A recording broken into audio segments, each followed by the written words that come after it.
we'll guide you through how to use Claude Agents effectively. If you find this helpful, consider subscribing and liking the video. First, go to the Anthropic website and log into your account. Once you're logged in, you'll want to navigate to the Claude Agents dashboard. Here, you can see all the agents you've created or have access to. If you want to create a new agent, click on the Create New Agent button.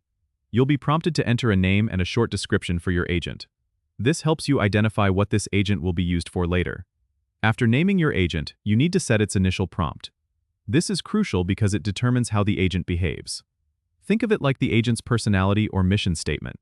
Enter a detailed and clear prompt that outlines what you want the agent to do. Next, you can choose whether your agent should have access to external data sources. This is useful if you want the agent to pull in real-time information. Make sure to configure the permissions accordingly. Once everything is set up, click Save to activate your agent. You can then interact with your agent directly from the dashboard.